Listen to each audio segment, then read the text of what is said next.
Hey, what's going on, everybody? It's Rich Perez welcoming you back into another dose of the rundown. We got a special guest in the building with us today, current head coach of the Brentwood Wrestling program, owner of the most wins in Brentwood Wrestling history, my former head coach, Coach Ralph Napolitano, aka Coach Nappy. How's it going, Coach? Oh, it's going wonderful, Rich, man. Really happy to be here, man. I love the rundown. Ever since I knew that it existed, I've been checking you and Keyshawn out, and I really love it. You guys, it's great to see you guys doing what you love and doing it so well. So I'm really happy and pleasure to be here, man. Thank you. It's a pleasure having you on. Where are these hand claps at, man? Y'all get these hand claps for Nappy. Oh, man.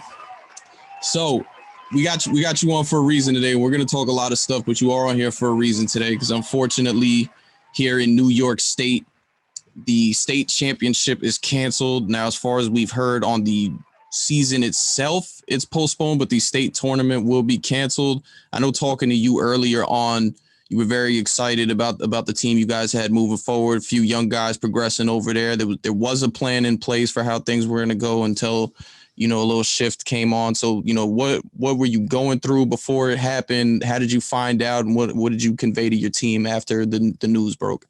Well, going into the school year, I was, really pessimistic. And then we had a couple of meetings with the Coaches Association, and we started coming up with safety protocols and stuff. And then all of a sudden, the wheels start turning, and I'm thinking, I think we're going to pull this off. We're going to get together. And then there was more meetings and more optimism.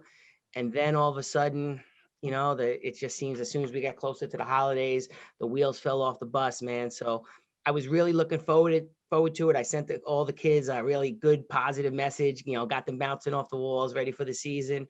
And now I don't really know what's going to happen. Every day we hear different things, but it's not looking good right now. All right. I had my guy, Coach KD. I'm not sure if you know who he is. He's from Yonkers. He's a club coach up there. He's doing this thing with a couple guys on the college level as well too. And he was basically telling me, how while it's tough, obviously we're going through a tough time with COVID-19 and everything. Basically, his reaction to it was if you're going to cancel the state tournament and just say you're going to postpone the regular tournament, because he works with PJ Duke. He's Okay. like, it doesn't really make sense for a guy like PJ Duke to just wrestle a regular season where, a guy like his skill level is just going to kind of walk through the regular season. What's the point of even having a regular season? So for you, do you kind of like echo those thoughts yourself, or is there like something different for you when you're seeing this stuff? Yes and no. I definitely could hear what KD's talking about. When you have a guy like PJ Duke, who is a once in a lifetime talent, I think he's a ninth grader now, or maybe eighth grade. Yep, ninth grader. He could probably hang with, most seniors and possibly college guys. I mean, he's that good, that young man, and he's a pleasure to watch, man. I mean, if you Yep. love wrestling and watching him wrestle, it's a beautiful thing. So I get that point of view. Where we are in Brentwood, we don't have that quality of guy, but we do have such a family atmosphere with our teams. And this year's, crop of seniors, there are a lot of them from one middle school, South Middle School, and they'll tell you that every time, they're from South. And they just are so close. And for them not to have a season, it'll be terrible. I really was looking forward to it. I thought we were going to have a really, really quality dual meet team. Maybe not the quality of like county champs and maybe, going upstate, but as far as being a really, really good dual meet team, we would be hanging with every team out there. And I was really excited to coach these young men, man. I really thought, just a great bunch of kids, a lot of fun too, a lot of characters. Yeah, definitely agree with you on the dual meet comments. Got a chance to watch you guys last year during the Suffolk duels. The run you guys had was exciting. Even the dual meet you guys ended up losing to Pat Med. That thing came down to the wire. It took me back to some fun times as a competitor on the team and as a spectator from before then too. Yeah. It's always good to look out in the crowd and see like the old alumni in there rooting, getting crazy as we are. That was a fun match, man. Patchogue was a great team this year. We battled them neck and neck, just a couple of, point here in our way, and, we could have went upstate, but, they deserved it. They beat us, and it was, but, what a match for the fans to watch, man. Came down to like, the last match of the night. Everything's tied up. Really good stuff. So that's what wrestling's all about. Yeah, and what a season it was for you guys too. Two county champs, two all-state wrestlers. You can't ask for enough. You know what? The year started so good. 2020 started amazing. With that great run with the counties. Great dual meet season, then getting county champs and all state wrestlers. And I'm like, this is good.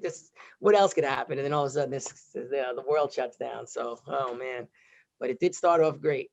Right, right. So, Coach, I mentioned how you are currently the owner of the all-time wins record right now. I bring that up because the man that owned that record before you was legendary head coach Joe the Gov Campo. You actually got a chance to wrestle for the Gov in high school. Kind of talk to me a little bit about your introduction to wrestling and also what it was like wrestling for the Gov.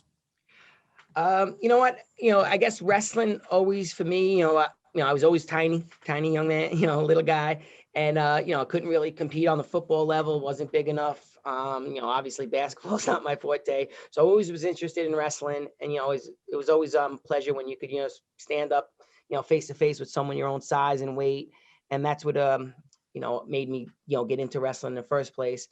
And then, we went to, at the time it was junior highs, not middle schools like they are today. So I went to North Junior High, which really wasn't the hotbed of Brentwood wrestling at the time. So I kept hearing about the Gov and Coach Campo, but it wasn't as far as like if you went to South Middle or even West Middle, like, the Gov was, a lot more prominent than being at North. But once I remember him my ninth grade year, because it was 7th, 8th, and 9th grade. And he came to one of my matches, and I remember hitting my first 3-quarter Nelson on a guy, pinned the guy, and Gov came up and talked to me behind the bench after that.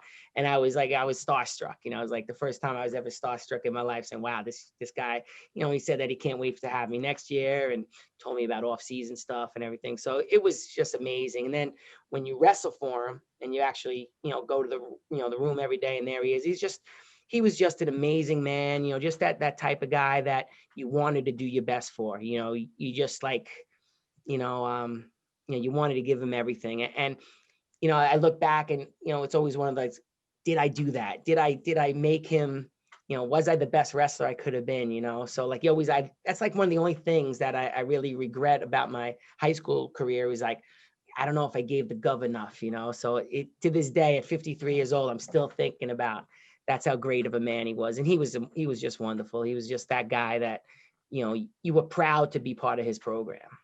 Right. Well, I remember him coming back in 2008, and you were the head coach at the time. And judging by the way he looked and getting a chance to talk to the team and you guys, I could definitely say that you made him proud. That's something I'm really proud of. I've been blessed with a really great career. I had amazing kids and amazing coaches with me. So it's been a great ride, with some great people. But that night and that weekend that we had for Gov in 2008 was just amazing. To see him come into the room, he walks in. I'll never forget. We're having practice, right before Sachem, Thursday before Sachem match. So we went hard for about 45 minutes. Now we're just kind of winding down, and he walks in the room, and he's kind of like this old man, and he's a little feeble. He was 83 at the time, I think.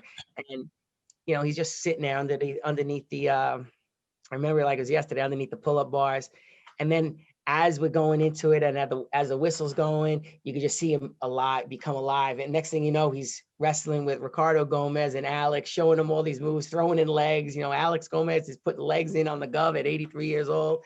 And just wonderful. And, Coach Casey Beast at the time was like picking his brain. And it was just a beautiful, beautiful day, to have that Thursday night in the restroom coaching, and then to have the honor from him the next day was just ridiculously amazing, Yeah.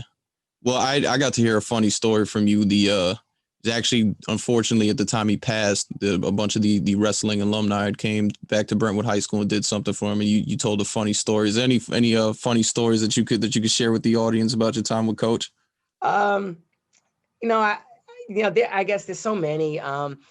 Like the one that I told that evening was, I guess, about my haircut, I believe. Yeah. Yeah, right. So, I used to have like kind of like long hair and mullet. I thought I was a rock star back then. I cut my hair once a year for wrestling, and Gov, never forced us to get crew cuts or anything, but he kind of encouraged it. But no way was I, my rock and roll lifestyle that I thought I had was going to get a crew cut. So I went out and got a haircut, nice and short. And he looks at me, I said, hey, Gov, got my haircut. He just looks at me like with this look, like you never want that look. And he's like, you didn't pay for that, did you? And I was like, oh boy, just he was just funny, like sarcastic in a way, but like in a loving way, just like like that old school grandpa way too. It was good. But he was wonderful. Right. Right. So you go off and do the college thing and everything, enjoy your life. You graduate from college, you make your way back to Brentwood. At the time that, the Gov had moved away from coaching and from Brentwood wrestling, Brentwood had been on a little bit of a slump for a few years as far as the productivity of the program. Bob Panarello, aka Coach P, comes in, and if you call Brentwood Wrestling the house that the Gov built, you can kind of say that it's the house that Coach P resurrected. And obviously, you went on to take over and do amazing things as well. But you were on that staff. I was a little kid at the time, but I've had the pleasure of watching some amazing Brentwood staffs with you as the head coach. But that staff to me is always one that still sticks out. How did you get back into the program? What's your relationship with Coach P? And, what were those teams like? Because I remember just being as a little kid, like how fun it was. You know what? It was amazing because, you're correct. Brentwood wasn't a powerhouse by any means. Bob Panarello got hired, and I think the year before he took over as the head coach, the league tournament used to be 2 days. So by that Friday night, that first night before the semi, up until the quarters, Brentwood was done. We had no wrestlers left. And Panarello was like, and I was still in college at the time, but he tells me the story that he got on the bus and the coach at the time was like, oh, don't worry, guys, you wrestled well. And he was like fuming, saying, what do you mean?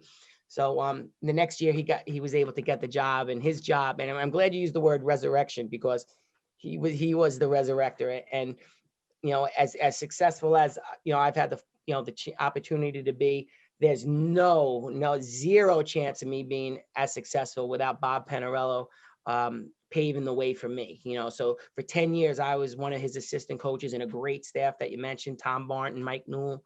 And it was good because no one expected us to win at the time. So here you got 4 young guys that were getting to know each other, and we truly, really enjoyed hanging out with each other every day. And we'd go out. We weren't married at the time, so we'd go out a little bit after practice, sometimes have some fun. But it was just a wonderful time to coach. And I was the young guy. I was, younger than those guys, and just watching, Coach P and Tom Barton run a room as far as drilling and stuff. And then Mike Newell would he would know like the little things, and I just was a notebook, man. I just was like a little computer in my head, just learning from these guys, and I just, when I was coaching middle school at the time too. So, I would do double duty, and then I would take what those guys taught me, and then I would bring it back to my program. The little things, the way Coach Barton ran a drill, and would drill the guys really quickly. That I stole that from him. That's definitely not me. I stole that from him. The way Bob showed the kids unconditional love and was there for them. I always wanted to be that with my guys. The way Mike, did the little things and was a little, he was like the sergeant out there. Like kind of like, being mean when he had to, but always in a loving situation, But so I took a little bit of all that staff, and and without those guys, I just, like I said, I stole everything from those guys, and plus my own little flair on it, whatever, my own personality. But those guys were such an amazing influence on me that I would thank them till my last dying breath. Right. And for anybody that doesn't know, if you got a chance to be in the Brentwood room now, it's a lot nicer than it was back then. Yeah, it's a little bigger. The music's a lot better. I gotta Yeah. that. But and that's always funny. But yeah, we've been just blessed, man. I mean, just the school, actually the district got behind us a little bit more and gave us bigger wrestling room, gave us the mats. Kevin O'Reilly, our athletic director, the one who hired me to take over as the head coach, he gave me the means to, put a good product out there on the mat every year. And then, I was just blessed with great coaches around me, a lot of the time. So it's been just a great experience.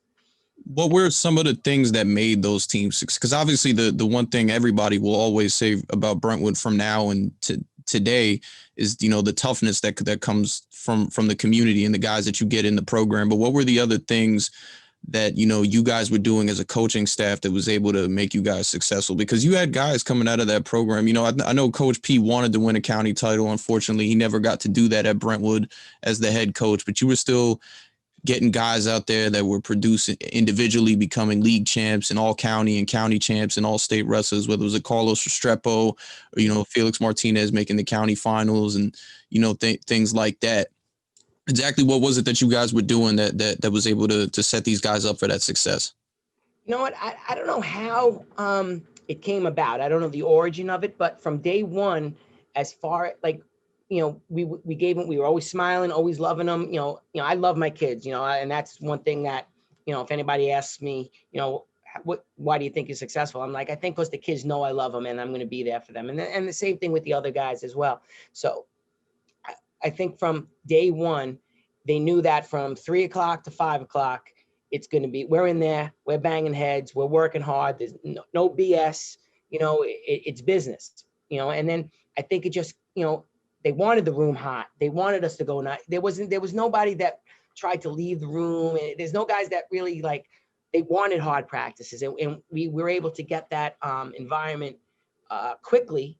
And then it just kept going and going. And then team after team didn't want to be that team that didn't want to practice hard. And we just worked hard. I really believe our practices are extremely hard. I don't know other teams that practice hard, but that practice as hard as us. But our practices were hard. It's hot in there. I remember having teams come in for scrimmages and their guys throwing up outside the doors and miserable, not wanting to, by the end of the day, after the practice, it's just Brentwood guys. All the rest of the teams are against the wall, drinking water, pretending, putting ice on injuries that they didn't have.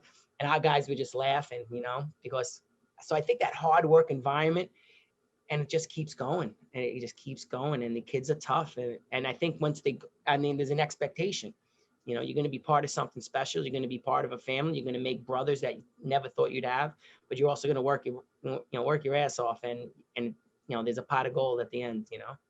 Yeah, absolutely. I could, again, coming from that myself, I can definitely attest that. I had Warren Murray on about a month or two ago, and again, he was talking about the same thing about being a part of a brotherhood and something that's bigger than yourself. It's stuff that we all bought into. Can definitely credit you and the other coaches for that, and we're living it till this day.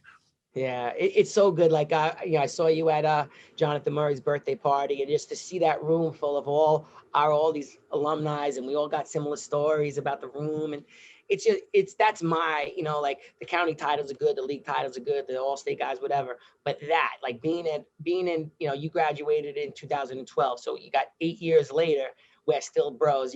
I'm still like, I see you and my face lights up and I want to give you a hug, and that goes with all the guys, and I think that's a testament to what we built. I think in all of us, like as much as, we get credit as coaches for being there for the kids. I'm giving the kids credit because, you guys are there for me, like I wouldn't be the man I was if I didn't get a chance to coach kids like you year in and year out, so I'm a blessed man when it comes to that. Absolutely, absolutely. So Coach P decides to move on for a new role. When did you know that you were going to become that next head coach of Brentwood? And what's going through your head when the job's offered to you? Well, that was a sticky situation. So I'm gonna try to kind of go around this. But at the time there was two of us, two members from Coach P's staff that wanted the job. And it was hard, knowing that this other person wanted the job. But I also knew what we had coming up as far as a lot of my North guys that I coached at the middle school level that were coming up, that was studs. And I just was like, you know what? I want to be there for them. I want to be that guy. And I never in a million years wanted to be a head coach. I would have been very, very happy 30 years being, Bob Penarel's assistant coach. That's how much I loved and respected him and still do to this day, obviously. But when the opportunity came, I put my hat in the ring. Mr. Tully and Mr. O'Reilly gave me the opportunity. And at first, there was a lot of doubts thrown my way. A lot of people talking behind my back saying, that I wasn't the right person for the job. And what, that as an old stubborn Italian guy, that kind of fueled a lot of inside fire in me, and I really, I just put my nose to the grindstone. My first year, I remember the first practice as a head coach, I went in there and, it was weird, all eyes looking at me. And I tried to be someone I wasn't. I tried to do what Coach P would do his first day of practice. But you know what? By no means at all am I a Coach P. He's an All-American wrestler. This guy, was in the Olympic trials. I mean, so I couldn't do what he did. So and I remember going home, driving home miserable, like, almost banging my head against the steering wheel and say, why did I try this? Why did I talk like that? And the next day I just changed everything up and did it to more my personality. And then I remember at the time my sounding board was, Tom Barton. And, that night, we talked that second night of practice. He's like, that's what you needed to do. You needed to be yourself. So, and that's it. I had a lot to learn. I remember talking to Terry Phelan, the coach of William Floyd at the time. He would give me advice. The coaches in League One were very nice. Jack Mahoney, which, always was there for me to answer any questions I had, which was really nice. And then until we started beating them, then they weren't there for questions anymore. But, it took a lot, because again, I never wanted to be that guy. I never wrestled in college. I wasn't, an All-American. So, there were people were pointing their fingers, and I had to work extra hard those first couple of years. And it cost me a lot. It almost cost me my family at the time, because I was never in the house, even though I was in the house, but my head wasn't in the house. I was watching film. I was doing, trying to learn because, a lot of people were saying I couldn't do it. And I was like, well, I'm proving everybody wrong. Yeah, and what I've noticed from just being around you all the years is one of your wrestlers, and again, just a spectator in the room as well. What you lacked in maybe knowledge of or experience as far as like being able to teach certain things and whatnot, you made up for in how you were able to run a team and motivate guys. You are one of the greatest motivators of young men that I think I've ever come across in my life. Wow. What is honestly, what how does that come about for you? Is that something that being around guys like the Gov and Coach P, were there other people in your life that helped bring that out of you? Like what exactly is it or was it that was able to for you to develop something like that? That's a great question.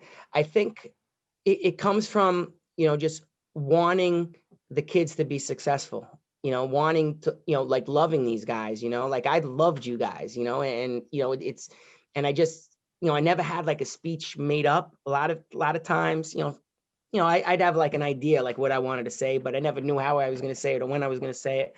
And it would just come up, and I think it came from the heart. And I think, if you claim that, I'm, a good motivator, and I think it's because it came from the heart, because it wasn't, I'm going to read this speech, and it's not from the heart. I mean, I really think that a good coach or a good teacher, an educator, I think you're more effective if it comes from the heart and it's not just rehearsed and all this stuff, and I think that's what it is, I know, again, I've been blessed, and thank you very much for saying that nice words about me, because I, you never know, you think you're saying the right thing, you think you're doing the right thing, but meanwhile, people are like, what the heck did he mean by that? Talking behind my back or whatever. But I think it's because I really just love it, man. I just love the guys, and like, again, I'm like gonna cry because I missed coaching right now. I can't believe that I'm not in traffic right now coming home from practice.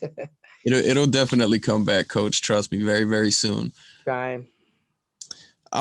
You were set up nice though, coming in early. I believe you were the guy when Tommy won his first state title, correct? Or won his state title, correct? Or no, you were the assistant. I was the assistant still. That was Bob's last year.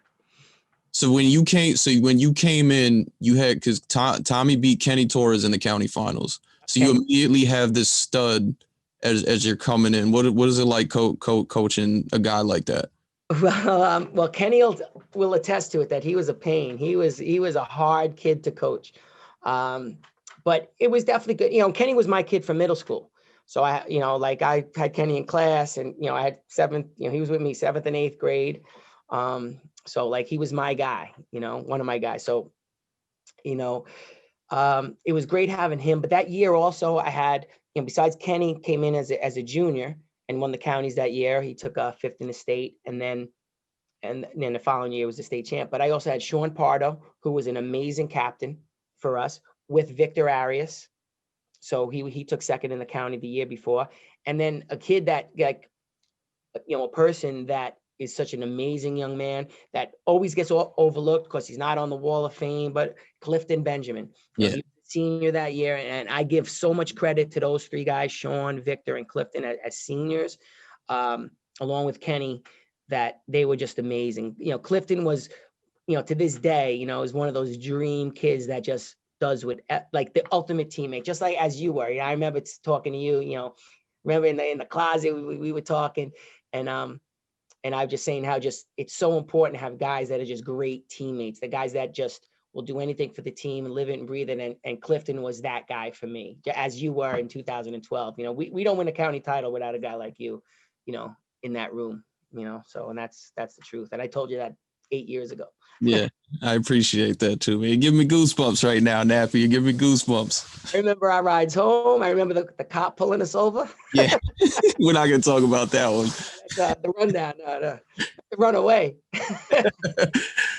Well, the 04, I had obviously my team. I had a lot of fun on that county championship team, but the two teams I've always been fond of is the 04 team, just because I was a little pain in the neck guy around the 04 team. Obviously, we talked about Kenny and Clifton Benjamin and those guys, but you had guys like Randy Medina, Omi Ortiz, Mike Rojas was on that team as well.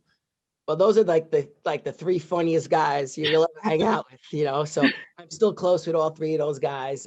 Actually, Omi Ortiz, I was best man at his wedding, which was an honor that, just as good as anything else in my life. But Randy and I still close, very close. Michael, that was a great team. And that was a team that we should have did better. It's funny that you brought that up, because I've been going through a lot of my books and the records and pictures and photographs. I've been sending them. I gave you a whole bunch of pictures. I've been trying to send pictures out to all the former guys. And I was going through the 04 team, and we were so close to like winning the whole thing. I think Islip might have won it that year, or East Islip maybe. I forgot what team won it. I believe it was Islip. East Islip won the county title in 2006, I want to say. Yeah, it was one of those years, and I was like, we were so close because we had so many good guys, like Omi, like lost in the blood round.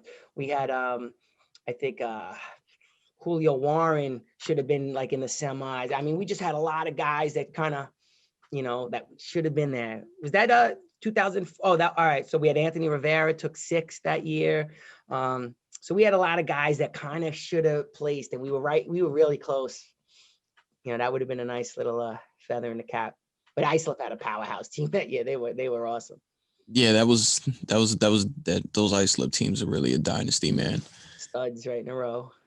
Well, I was bringing that up because it seemed like for a lot of those years with Coach P, and then like your early years as well, Brentwood was always clawing at that county title. We're always right there. And, I brought up the 04 team just because, like I said, out of a lot of teams I've been around, that was one of the teams I was the most fond of. 2007 comes around, you had a couple semifinalists, and just unfortunately guys, I remember I was talking to Joshua Marsh about it. He was like, it was weird because it was all on the same exact mat, guys just losing back to back to back. So it's almost like semis, and they all lost back to back to back to back. 4 guys in a row. If it wasn't for Manny Matos at the end, I probably would have left and stuck my tongue in a light socket. Because I was like, I couldn't believe, and we lost to Matt, lost the guys that we beat during the year, or we should have beat, that we just didn't wrestle well. And I think it was Jarrell first. If Jarrell would have won, it would have. I think the wave would have went going. We could have got, but he lost a close match. I think might have been to Donatelli. I think at the time, right. I think it was Donatelli, right? And then the next one was Ricardo, then Warren. I mean, it was like, oh my God. But that was a great team. That was a really good team. Well, I bring that one up too, because it's almost like poetic justice. The 2008 team, and I'm sorry for my teammates on the 2012 team, because we were fighting this one for so long. The 2008 team, unfortunately, I have to say this, is probably the best team that you have ever coached. That year was something like no other from top to bottom. I mean, you guys opened up for Hofstra when Hofstra was still like one of the better Division I programs out there.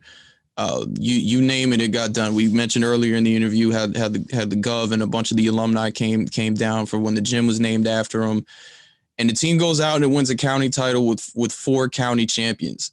What went into that year was the guess like the sour taste in your mouth of how 07 ended. Did that help? Like what went into that year that made it so successful? So many things, and we had an amazing off season. Those bunch of guys were incredibly close. And again, I got to give a lot of credit at the time to Coach Beach, Casey Beach. Did a lot of off season. Him and I, we did a lot of off season. I was married with 3 kids. He wasn't married yet. He was able to take these kids to tournaments and stuff. So again, man, I got to give Casey Beach a lot of props with that team and the other coaches as well. But I mean, Casey really got those guys. Like if I was the dad, he was definitely the cool uncle. At that, and he definitely gets a major part of that championship, as the other guys do. I don't want to insult anybody, but it was a total team effort. But Casey, that offseason was a superstar with these kids. That year, talk about motivation. I wrote a letter to every single one of those guys, and I said, prepare for glory. Because the movie 300 was out and popular and everything. And I said, I every single, dear Joshua Marsh, boom, dear Michael Hernandez, dear Josue Mendez, right? And every single one of those guys got a letter. And every single one was like, this is what we're doing. We're going to the UE duels. We're going to Hofstra. We're wrestling Valley Central at Hofstra. We're doing this. Not because, we, because we deserve it. We're the team to beat. You guys get it in your head now. And this was like in July. I was like, get it in your head now that we're the team to beat. You guys better be prepare for glory. And then I put it on the shirts. Then I put it on posters. Everywhere was prepare for glory. So right away, I got these guys thinking, they were like, getting brainwashed, but they needed to know that they were the team. And I think, and they believe it. They took it and ran. Everything was glory, glory, glory, glory. And it worked, man. And they did everything. That night that was one of the greatest nights of my 53 years living, was that night, that winning the county title. Just all like the doubts that people had, the finger pointing that I wasn't the right person for the job, and all, just a lot of stuff. And to win that night and have, all those people smiling, and the alumni who we met, a month, prior when we did it for Gov. They were, the amount of emails and calls and text messages that I got from those guys. I mean, it was just wonderful. So, I mean, it was a beautiful, beautiful time. Right. So, you're defending county champs going into 09. I don't know if you remember this. I remember this in the locker room, probably like a month or 2 into the season, my freshman year. You were looking at just kind of that freshman class and everything. And I want to say 1 or 2 other coaches kind of just looked at us and said, this might be the next group to do it. Little did we know, about 3 years later that would manifest into the truth. What like made you guys think of that? You just see, like, there's like, you get those ninth graders in the room, and in our room, and the different, our room is different. Ninth graders, should be seen, not heard. And sounds like a jerk saying it, but ninth graders got to know their place. You guys knew your place, but you guys had a little, like, your chests were out. You wanted to be that next team. It wasn't like, I'm just going to sit back in the corner and wait for my time. You're like, like, you guys kept asking me for wrestle-offs to the varsity guys. You guys would stay late. And I'm like, this is a special group, and then you could see the friendships forming, the bonds forming. And you're like, all right, let's get in their heads now, because we got to ride this wave, and that's, I think, I think good coaches and teachers need to see where there's a connection, and you got to try to, grow that connection. I think that year, if you remember, we kept talking about seeds of doubt. Yep. And that was it, because I didn't want you guys to ever have seeds of doubt, because I always thought that was the thing that could hurt this group of guys. And I knew that, like, ahead of time, so we were always like, seeds of doubt, that's just a seed, man, to get it out. And we, all those talks that we used to have and everything. And it worked. And I think you got to know that you can't just focus on, Another thing too about like, I think that we've been so fortunate, all us Brentwood coaches and everything. It's not just the superstars that we talk to and like, well, listen, we're going to talk to them and have a great relationship with them, you know, like, because they're the kids that are there early. They're usually the kids that are there late. So you're going to have a bond with those kids that, you know, make it, you know, to the county finals and all those amazing kids. But I think in Brentwood, like, everybody's a part of it. You could be the fourth guy on JV and you're staying late at practice, working out with the varsity guys, just feeling part of something special. So I think that was, you know, again, what just motivated us. That just, everything was just special, you know, those guys. Right, right. But our year was a little different. You know, you came in with a lot of expectations in '08. Our year, we knew that the guys that were there that were good and everything. But I don't know if it was expected by a lot of people, maybe even in the room itself, that thought this group was going to win a county title this year. And it didn't start off well either. We wrestled Wantagh, match didn't go our way. It was match was a little closer than the score may have indicated, but you know, just wasn't like that '08 team. But you kind of started to see it. You know, it went from guys who weren't the entire group was together to the entire group ended up being together, and the progression started to roll and roll and roll. What went into the success that year, and when did you believe that it was going to be a county championship coming in that season, or was it something that you were like, we're starting to see something here, we're gonna get something done at the end of the year? I definitely thought that we were right there. You know, I was like, you know, we're going to need a thunderbolt of bad things to continue to happen for us to not to be there at the end. And then I knew that we were going to not struggle, but not be as successful until league season starting in January. I knew we were going to get bumped. I gave us a hard schedule early because I wanted us to, you know, get over adversity a little bit. The Wantagh was the best team in Long Island at the time. I want them, you know, let's go. Let's wrestle them. And we had, every match was close. They won the close ones. No big deal. All right, well, let's learn from it. And we did, and we were able to learn from it. And just to think about the season, you know, we had two guys in the finals that year. They didn't win. And those guys had great seasons. Alexis and Eric had amazing seasons. But look at the other season. Look at like a guy like Diego Ramirez, right? Amazing. He came out, like everybody says, he came out of nowhere and beat Tommy Dutton. Well, he beat Tommy Dutton twice that county tournament, you know. So, you know, look at a guy like Joshua Barksdale, you know, like came in and helped that team. A guy come out of nowhere, he's just a little roly-poly kid, you know, and then all of a sudden he's 189 pounds making it to the blood round. You know, all these things just kept. Josue Escobar, same thing. You and him with the battles you guys had, you know, he made it to the blood round. I mean, just all these guys just battled. And I think the battles in the room, I think, you know, and I just saw the progression of us getting better, because we did get better week in and week, you know, the week to week, and we were peaking at the county tournament. I felt, you know. Right. Yeah. You know, you bring up a guy like Alexis Blanco too. I mean, I don't know if he'll say it. I'll say it because we did have this guy's brother on here. I thought he should have won a county title. I thought that was definitely too, whether other people want to dispute it or not. I had a picture with his toes in, Yep. his knees off the mat. But you know what? Again, you know, that was you talking about two warriors wrestling. You know, Malik Rashid, unbelievable. You know, like just a great wrestler. Shakur, obviously, we see his accolades. You know, Alexis beats him in the dual meet. Then Malik beats him in the league finals, another close one. Then overtime in the county finals. And then Alexis beats him in the state semis. So, you know, they went 2-2. I mean, it's a tough call. Like, do you want to win in the state semifinals, or do you want to win in the county finals? That's a tough one, you know. So Alexis made it to the state finals, you know. So, you know, that's a tough one.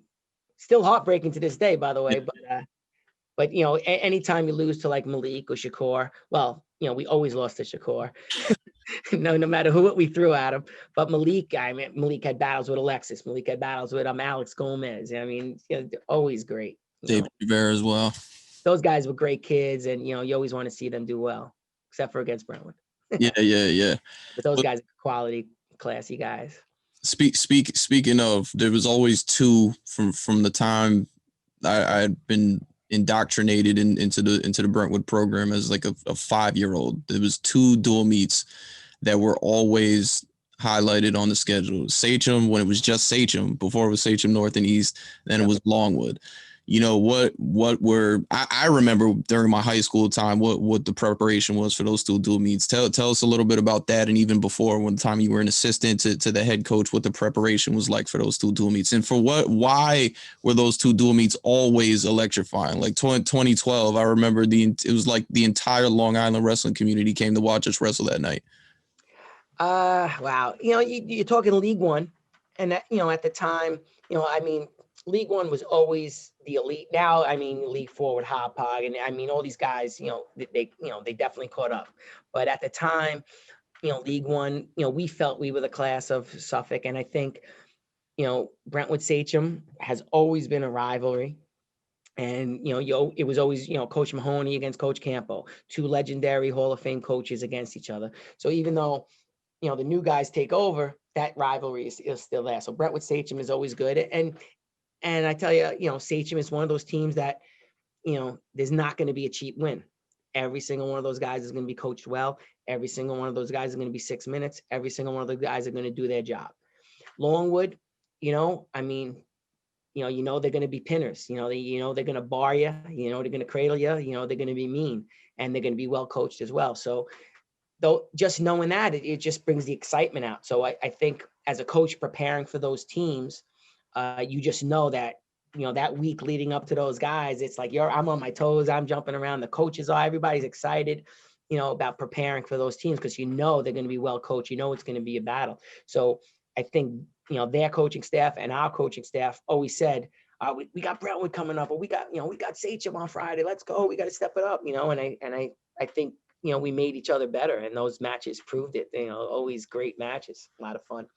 And respectful too, you know, as much, you know, the Longwood, Brentwood, you know, the Battle of the Wood. And there were times when, you know, the both, you know, crowds were going crazy at each other and stuff. But at the end of the day, man, just two teams just respecting and, you know, laying it all out on the mat. So, you know, to this day, I call up, you know, Shakur Rashid right now. Like, hey, coach, how you doing? And we'll be talking. He's you know, we so much respect and love, and, you know, just great stuff. Even, you know, with the Longwood guys too, because I live in Longwood, so I see these guys a lot. Hey, Coach Knapp, how you doing? So it's a good respect. You know, I didn't like him when we were wrestling. Yeah. I'll give him a hug at the Speedway.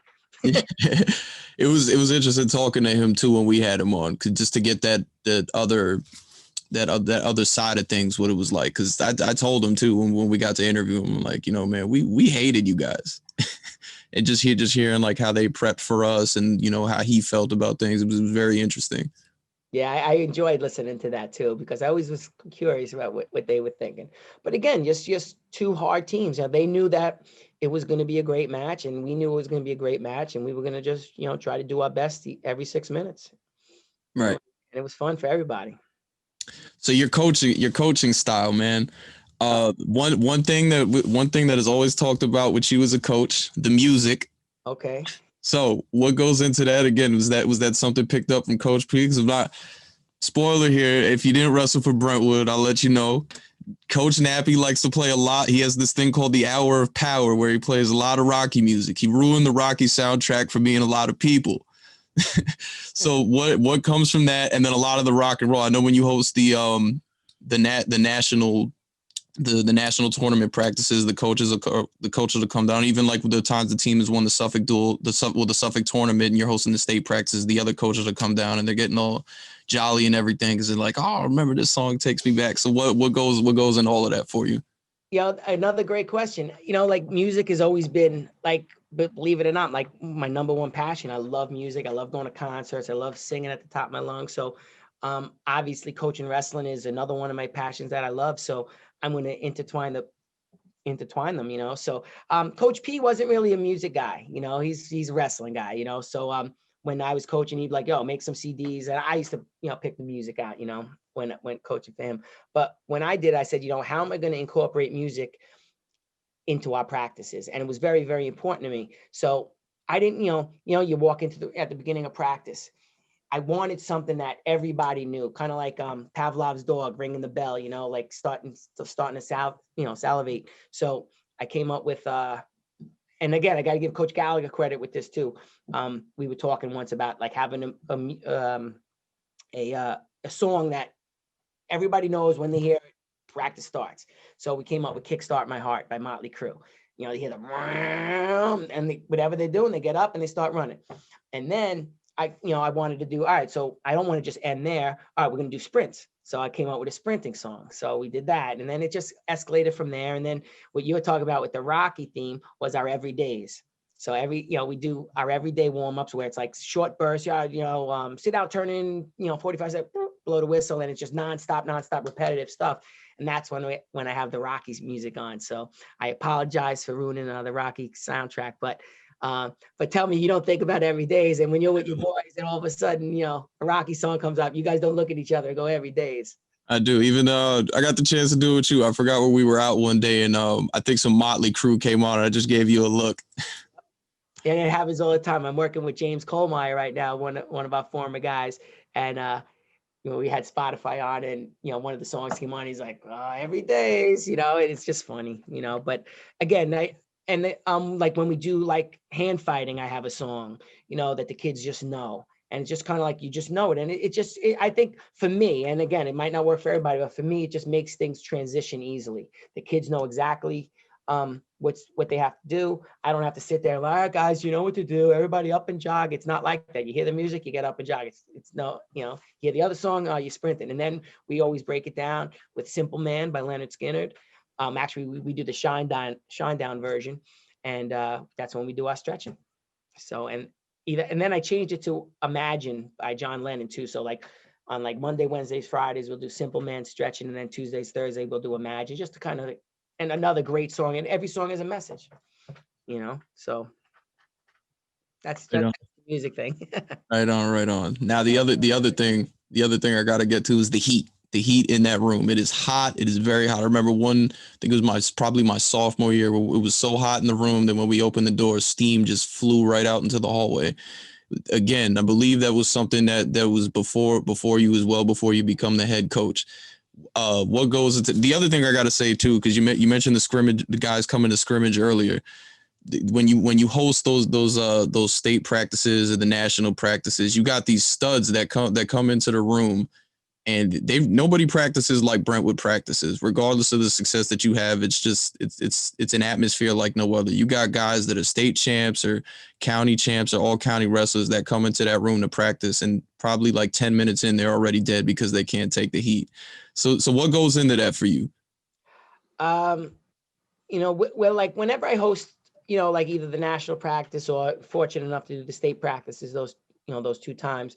I just do what we do normally, and they got to do it, and it's just, the heat was, Coach Campbell had it hot in there, and then Coach Panarello had it hot in there, and I just loved it. I think it's just a great atmosphere, and I also think it's conducive. Obviously you want to keep your weight down, whatever, but that's just water weight that you're losing anyway, so it's really kind of like a fallacy, whatever. But with the heat, I think if you could, two things, if you could perform well in that atmosphere when it's 95, 100 degrees in there, and you're performing, you definitely could perform in a gymnasium when it's not that hot. And also I think just being so warm in that room, and your muscles are just so warm, I think it just cuts down on injuries as well. Where anything colder, I think you're just so hot that your muscles are like, ready to, they're like elastic at that point, so that's just, and again, that's just me, whether or not science could prove it wrong, but that's just how I've always felt, Right. What is the correlation between the New York Giants and the Brentwood County Championship team? I had to ask. Unfortunately, the Giants only have 5 wins this year. I think it's 5. It's 5. So it seems to me that the last 2 times the Giants won the Super Bowl, we won the counties. So obviously, I'm a Giant fan. But yeah, that's funny that you say that. It's pretty cool, But it is what it is, and go Giants. Definitely. So everybody knows next time the Giants win the Super Bowl, Brentwood will be county champs again. Putting it out there. Ciao. The other one, before we get out of here, I got to mention something else that we all know is very interesting about you. Anybody that knows you, they can kind of see it behind you already. I'm trying. I can't. I definitely can't compete though. One of the greatest collections ever is owned by you, between music and sports memorabilia. How did that one come about? Wow. I've always been a collector of things. I don't know why, and then, forget about music, forget about it. Like my favorite rock group is Iron Maiden. They're a heavy metal band from England. And, I go all over the world seeing them. I've seen them in, Scotland, England, Canada, all over, you know, 13, 14 different states, and that just makes me happy, and then I collect all their stuff and, but I love baseball. So I got a lot of baseball memorabilia. I made it a point to, when I was younger, I wanted to get a baseball autograph by each person in the 500 home run club. So I was able to do that. Obviously, not Babe Ruth and Jimmy Fox and all those older guys, but everybody else I got, Mickey Mantle, Ted Williams. I was able to meet all these guys, just kind of stalking them when I was younger and, all that other stuff. Just a passion that, I used to have it, not anymore because, I kind of got everything I wanted as far as the baseball guys go. And it's just something fun that I did. And when my kids was younger, I used to take them everywhere, like I was a big 69 Met guy. So I always wanted to collect 69 Met stuff and all these different significant things that happened during the 69 Mets. I would get it signed by that particular player. Sometimes I'd have to drive to Hartford, Connecticut, just at a car dealership because, Tommy Agee is doing a signing at some Newlands Ford in Hartford or something.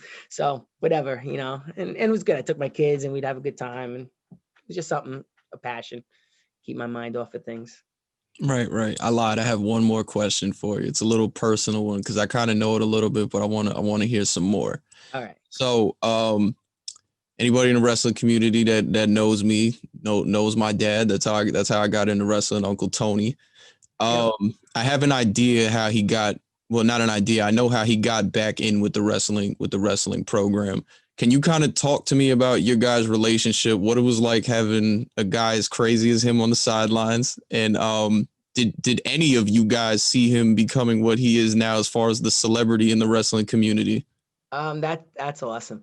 Well, the first time, Coach Panarello was the coach at the time, and we had a wrestler, Moses Gonzalez, who took second in the county. Really, really quality guy. His dad and your dad, Uncle Tony, were good friends, and then they were talking. Oh, you should come down and see my son wrestle. I think your dad. I didn't think it took you. I think it probably took your dad 30 seconds around watching wrestling where he was like, wow, he just loved it. It came back to him because he was always so passionate about wrestling. And then he would come in and just watch our practices, and he was this bigger than life guy. And then he just got to be, we just got to be friends, like at first we're like, oh, who the heck is this guy? Because you didn't know, and we were all like new teachers. We're like, oh, what's going on? And then we just got to know this guy. We knew where his heart was, and he just would do anything for our kids. And then a real friendship came about it. And then you and him and I, we were like brothers, and it was really, really, we had a great relationship. Unfortunately, there was a time where we fell off the map for a little bit, total misunderstandings on both of our parts. But just like any real friendship and real brotherhood, we found our way back, and now we're, still close, and it's awesome. We're back to being brothers, and I'm happy, because probably this interview wouldn't have happened. Mm-hmm. And it's just wonderful. You know what? I told him this, when we first started talking again, and patching all whatever crappy things that separate us at the beginning. I said, the world's a lot better place when him and I are friends, and it's awesome, that we're back together and, good buddies and just brothers again, but, he is a character. And, it's funny that you asked, like, did I see it coming? At the beginning, absolutely not. Because, thought he was just a neighborhood Brentwood guy. But Coach Panarello got us an opportunity to wrestle in the Reno Tournament of Champions in Reno, Nevada. So your dad, being the crazy fan and the awesome wrestling fan that he was, came, met us out in Reno. We're like, all right. So we're like, Tone, listen, it's a lot of security. It's this and that. You got to kind of stay up there. And your dad, next thing we know, we're on the floor coaching at Reno. Who's wearing a security shirt He got himself on the security staff, and he's walking around going, "Security, are you out of here?" Next thing I know, he's working the tournament. I was like, "You got to be kidding me!" And that's how I knew your dad was going to go places as far as in this wrestling world. It's just crazy, crazy. I never heard. I remember him going to the Reno tournament of champ because he always used to bring a T-shirt back for me. I never heard that story before, though. You know what? There might be a core because he used to work the floors of the high school national tournament. So was that the start? Do we got breaking news on the rundown right now? It was Reno, and then it didn't happen again until Cleveland. So it was 2005 where the nationals were in Cleveland at the time, and it was the high school nationals at this time was like the real high school national. It wasn't like the money maker it is now. It was like you had to be an all-state wrestler sometime in your career to participate in the high school nationals. It wasn't like, as long as you got $60, you could wrestle. So it was a great tournament. So I went out there with Pepe Cabrera. Me and Coach Restrepo went out there with Pepe Cabrera, who took fourth in the state, and your dad met us out there. Same exact thing. There he is he's actually working the full, like he's the guy that you have to, in order to go on the floor to coach your kid, you have to go past your dad. You guys are badge, please, badge, please. It was so funny. And that was amazing. That was a great tournament. John Bones Jones wrestled in that, and his brother Arthur Jones. Troy Nickerson wrestled in that tournament. Metcalf. I mean, that was sick. Mike 145 weight class to this day is probably the best. Got the Ohio State kid. They wrestled in the finals. Slater. Yeah. Stieber. Was it Stieber? No, Stieber's years later. You told that Metcalf had wrestled? Yeah. Slater. Was it? Yeah. Okay. So that was the finals. I think it was a 1-0 match. Yeah. That was crazy. Pachillo from Ohio State, who was at Hofstra, moved over. He wrestled. He won it that year. I mean, that was a great. Adam Fry wrestled, who passed away. He was in that finals. He won it.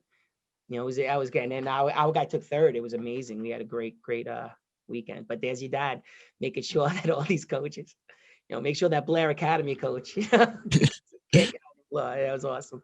Definitely. Coach Nappy, I want to thank you for coming on again, man. I had goosebumps throughout this interview. It was nice catching up with you. I can't stop smiling. My face is hurting, man. Thank you so much for thinking of me, and keep doing what you're doing. You do a great job, you and Keyshawn, man. It's beautiful to watch you guys not only do what you love, but do it so well. So keep doing what you're doing, and have a great Christmas. And I love you, and I miss you, man. Miss you too, man. Hope to see you very soon. All right, absolutely. Take care. Thanks for asking. No problem. All right, bye. See you guys next time. My man.